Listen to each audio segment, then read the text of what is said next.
Hello there, my very good friends. On today's wrestling news, we're going to tell you why WWE have just downgraded Money in the Bank. WWE removed several big names from the Money in the Bank poster. MJF might be pissed at Tony Khan, surprise, surprise. And I'm going to tell you which wrestling legend has never read a review of one of his matches. I'm Adam Wilborn. And I'm Andy Murray. And this is the news. And before we kick this off, Adam, I've just got one question to ask you. What's my that, friend. Andy? What kind of coffee do you like in the morning? I don't know. What are you thinking?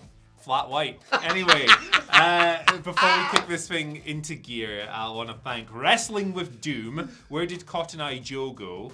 Frasier, The Jostler, BDSM&M, great. Wow. And Thunder Hippo for sending us all the nonsense you're going to see in the background today, right? Great names as well. Some of it is original Photoshop, some of it is just weird. It's all good fun. Anyway, we should probably do some news. Yeah. Right, so yesterday, WWE moved Money in the Bank out of the colossal stadium that was going to be in Allegiant Stadium, and they moved it into another venue in Las Vegas, that being the MGM Grand Garden. Oh, my spiritual home. Fightful. Love it there. Why have I just mentioned Fightful? I don't know. It's just force of habit at this Yes, stage, exactly. isn't it? But they sent out these emails to people who'd bought tickets and said, hey, listen, if you bought a ticket for this show, we're going to refund it, but you will have first dibs on tickets for the MGM Grand Garden Arena, which is a smaller building. Obviously, Allegiant Stadium can be calibrated for wrestling to hold like 50,000 people. That's roughly how many people were there for SummerSlam in the same building last year. The MGM Grand Garden Arena is a 16,800 seater building that, when calibrated for wrestling, usually holds around 12,000. So there are significantly less seats. Now, an interesting facet of this is that WrestleTix, who are the foremost independent, coverage of ticket sales in pro wrestling, they're very robust and very accurate. Shout outs to them for doing great work. Their final estimate for Allegiant Stadium for ticket sales, for tickets distributed, we should say, because that would include comps, was around 17,900. That's how many had been shifted for this massive stadium, right? Right. That presents, and this is me editorializing, that presents an interesting challenge in that you now have fewer seats available in the new arena for that, so there's going to be a big kerfuffle there. But I think it seems to me like they've downgraded the building because of poor ticket sales, right? You don't want to go to this massive stadium and only have 17,000 people in it. That would look like ass. They do this week to week as well, WWE do, where they book like a grander arena and kind of sit everyone at one side. Like when they ran the Staples Center recently, I think it was the Staples Center, somewhere in the West Coast in California, they had this like 18,000 seater building with like 5,000 people in it. Why not just book the smaller building? Yes. Like, for me, I love a big stadium vista, don't get me wrong, but if half the seats are empty or if the noise isn't there, I'd much rather just have a smaller, more compact building. So, hey, maybe they were a bit ambitious in trying to put Money in the Bank in this massive stadium, but it's going to be in the MGM Grand. Going to be some problems with people trying to get hold of tickets now, I imagine. But that sounds like a them problem. Exactly. I'm genuinely surprised they didn't reach into that. Lovely. I'm genuinely surprised they didn't reach into their big book of excuses and say security concerns like they did for that Mania one year. A bomb scare, but I'm sure they'll blame it on Sergeant Slaughter eventually. No, I sympathise with them. It was a big swing, wasn't it, to do a summer of stadium shows, Clash at the Castle, SummerSlam, and Money in the Bank. And to be honest, if you're going to do one of the B shows, not one of the not Big Four, basically, I would have said Money in the Bank, because personally, Money in the Bank's one of my favourite pay-per-views of the premium live events of the year. But I completely agree with what you said, Andy. If they've only just, not even got to half of the capacity of the stadium, I'd rather it be this cauldron atmosphere, everyone packed into the MGM Grand, than, let's say everyone on the hard cam side, and all the noise escapes out of the arena, and it just, I like the idea, and I love the idea of more people being able to go to wrestling shows, but I think, in reality, it's probably the right call. Yeah. You don't want to have this arena that's like 30% full. That would suck. No. part of Nick Khan's big master plan to have all these stadiums and build like weekend-long events around, make it a destination for wrestling fans. In this case, it just hasn't worked out. Yeah. I haven't checked the SummerSlam tickets, but I'd assume they're doing better. Yeah, they'll be fine. Either way, exactly. MGM Grand is a fantastic arena as well, so that'll work really well in there. And me and Andy are going.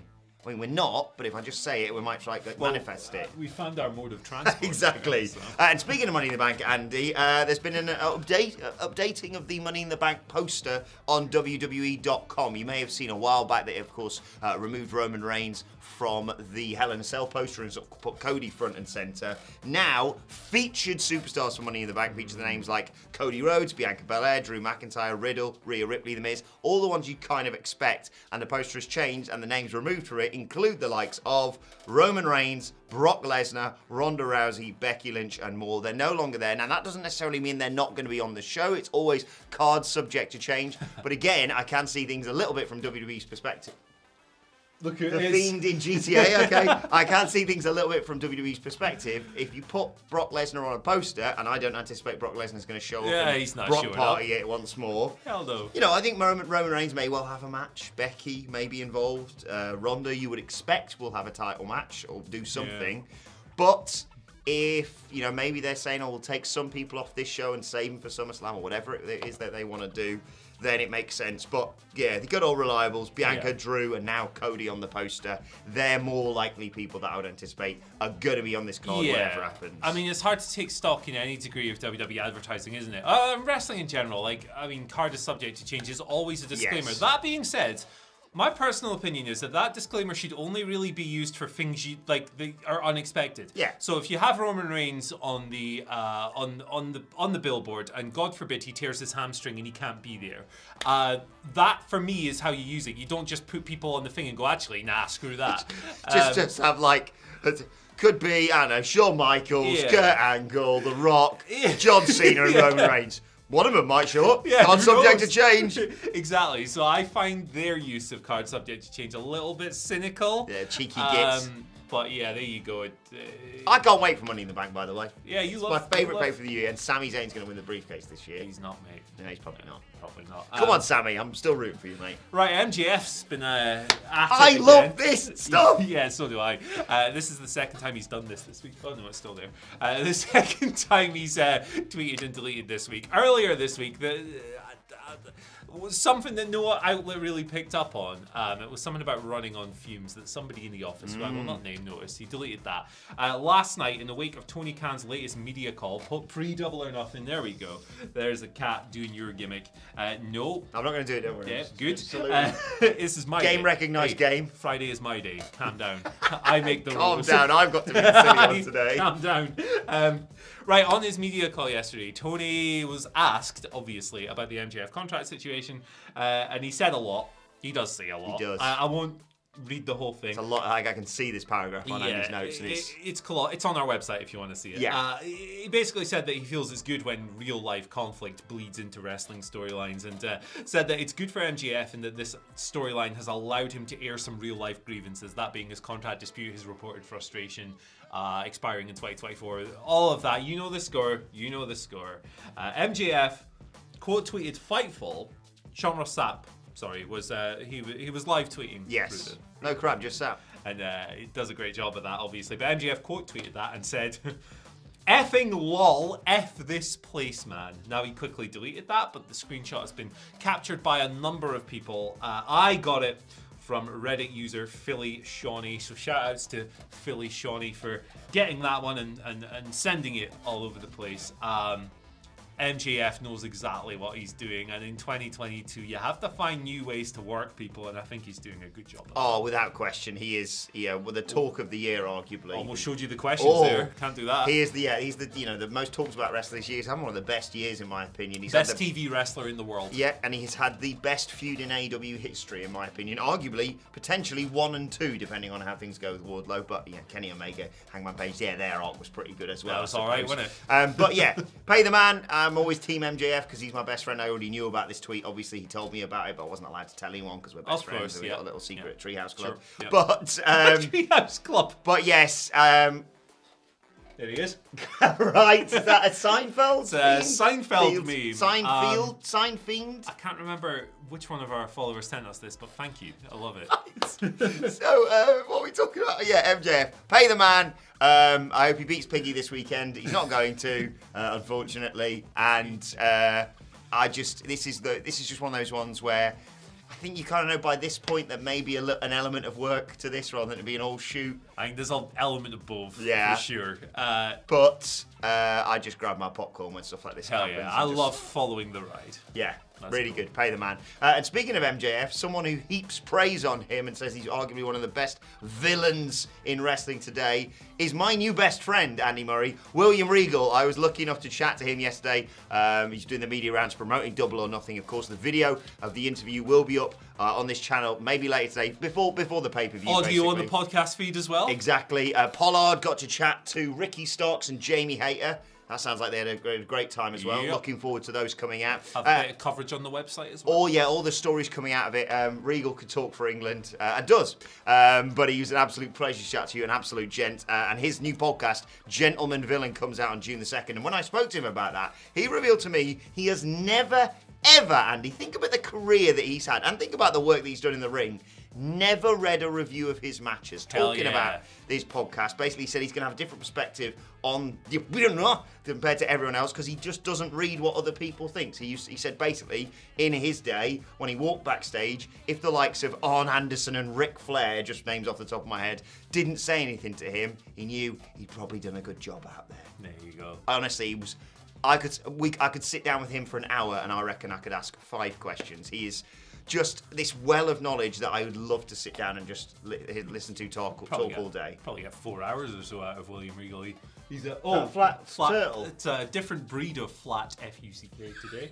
Look at that. That is you had a frog when you were here last week. I heard about the frog. This is an astonishing creature. That's something, isn't it? It looks like. I don't know what it looks. Where does the shell begin? Where does the skin end? It looks a bit like a penis. Yeah, I was going to say.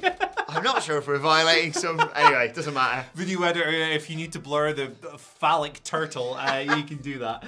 But yes, check out the interview with the likes of Regal and Starks and Hayter that are going to be coming your way as podcasts and as videos over the next few days because by all accounts, they're all just a lovely bunch, Andy. Yeah, shout outs to this guy and Andrew Pollard for doing a and to Fight. job. And our friends at Fight. Yeah, watch Double or Nothing on Fight on this weekend. And join me and Hamlet for our live stream on Sunday night into probably Monday afternoon, judging by how I think that NBA game is going to be going on for a long time, brother. So here we go. Did they win the basketball? I think the basketball won.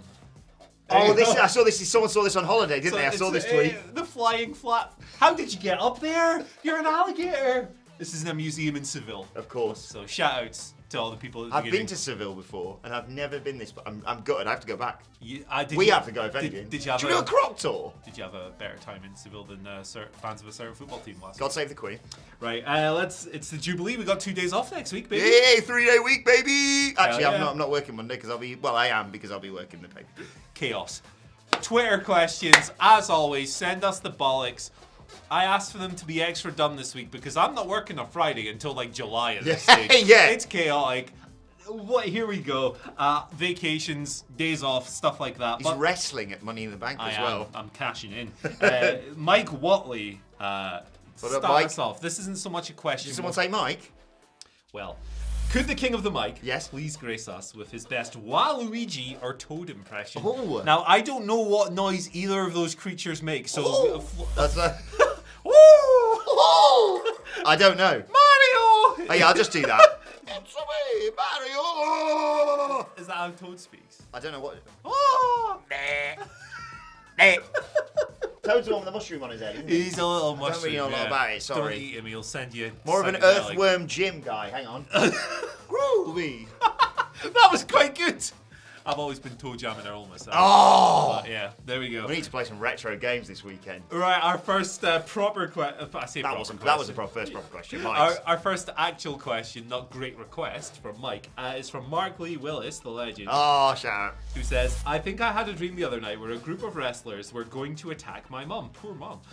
For some reason, I chucked a yogurt at the Undertaker's head. Take that, the Undertaker. Yeah. Good for your skin. I don't know. I don't know. Okay. I'm waiting to see what the question is because I've got an answer. Corner on my face every day.